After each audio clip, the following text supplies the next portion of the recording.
Daniel Adame Osorio y su filigrana política.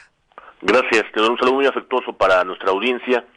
Y de manera muy reciente se ha colocado sobre la mesa, en la circunstancia de la opinión pública, el que analicemos, entre muchos actores, si las elecciones del próximo 6 de junio deban posponerse por la intensidad justamente de la pandemia global en la República Mexicana. Y hay algunas razones que precisamente apuntan a que esto no debe ocurrir. Hay un dato muy interesante de Idea Internacional, esta consultora que se dedica a evaluar las elecciones. El año pasado, por ejemplo, se pospusieron elecciones en 75 países, vale decir que 40 de ellas fueron de orden nacional, 35 de lo que llamamos subnacional, o sea, regionales. Prácticamente todos movieron la fecha de elecciones y, por cierto, ya se realizaron. Entre esos casos, por ejemplo, vale decir, se encuentra la República Mexicana.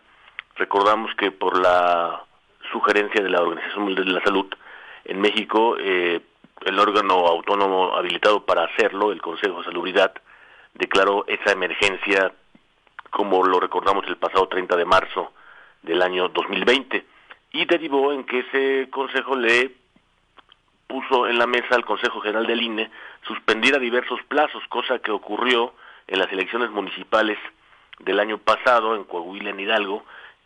Lo recordamos todos y nos encontramos en una fase de contención, que son precisamente esas acciones que se implantan cuando se detectan, digamos, los primeros casos con el fin de interrumpir contagios. La medida también fue tomada, como se recuerda, por el INE de un modo responsable ante el contexto que enfrentamos alrededor del mundo. Más tarde también, hay que apuntarlo, la propia Junta General Ejecutiva del INE en junio del mismo año 2020 conformó un grupo de trabajo científico que le llamó INE-C19, integrado por diversos expertos con una perspectiva multidimensional, que acordaron justo la reanudación de las elecciones en Coahuila y en Hidalgo para los procesos electorales que nunca estuvieron en riesgo y ya también se realizaron. Todo ello apunta a que el Consejo General del INE acordó reanudar sus procesos, sus fechas, y todo ello ocurrió el 18 de octubre pasado. También, como se recuerda, en la Sala Superior del Tribunal Electoral del Poder Judicial de la Federación se pronunció confirmando todas esas decisiones que había tomado el INE, porque se generó, como recordamos, un amplio debate en torno a magistrados electorales. Y me parece también que está en la opinión de muchos comentaristas, expertos, y también en el ámbito, por cierto, del derecho constitucional electoral, que es un dilema que obviamente puede superarse, esta circunstancia que atravesamos, y se puede proteger lo mismo la salud, los dos derechos, y también garantizar el derecho a votar y ser votados de todos los mexicanos. El problema ahora consiste en que seamos capaces de adaptarnos a la democracia, nuestra forma de democracia, en circunstancias de emergencia.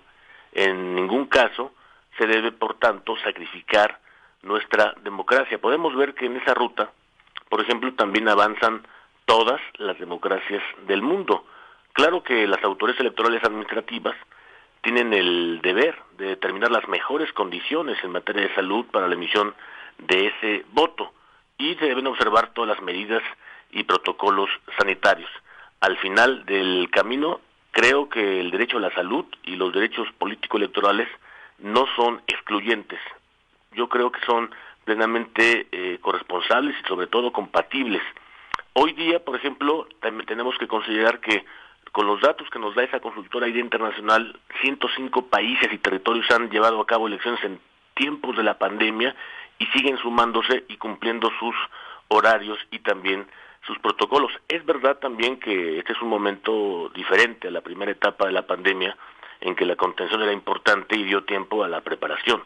Ahora estamos en una etapa distinta de la epidemia, en que lo que corresponde es su mitigación y también evitar, tanto como sea posible, su mortalidad. Hay otro punto que considerar, que son las estimaciones para la duración de esa pandemia en México. Por ejemplo, el Instituto de la Métrica y la Evaluación de la Salud de la Universidad de Washington pone sobre la mesa que se va a observar un descenso generalizado, cuyos puntos más bajos van a coincidir con el desarrollo de las campañas más o menos entre abril y mayo del año 2021.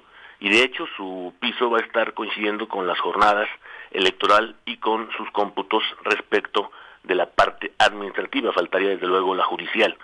El problema de suspender o aplazar las elecciones tiene que ver con que no hay margen de maniobra para constituir poderes públicos en México como lo sabemos de manera auténtica, libre, periódica. La ley electoral en México es bastante clara y dice que la salvaguarda y cuidado de las boletas son considerados como un asunto de seguridad nacional, por tanto su seguridad no debería estar en riesgo.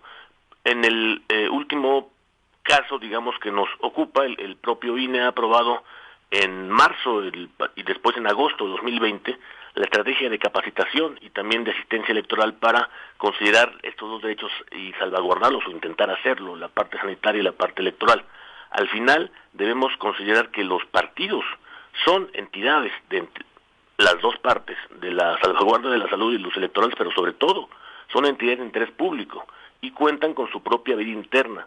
Por tanto, a esas instituciones les corresponde sumarse a esos esfuerzos del INE y también del Tribunal, por cierto, Electoral, para con los protocolos sanitarios como principales vigilantes a su interior y cumplir para que todos podamos ejercer nuestros derechos y desarrollar campañas construyendo un voto no basado en emociones, sino en razones, es decir, en torno a la de las ideas, las plataformas electorales, porque me parece que la forma en que se realice el activismo y toda la campaña electoral será también responsabilidad no solamente de los candidatos y los partidos para constituir, digamos, un cargo público responsable en el tiempo que nos ha tocado vivir, Teodoro.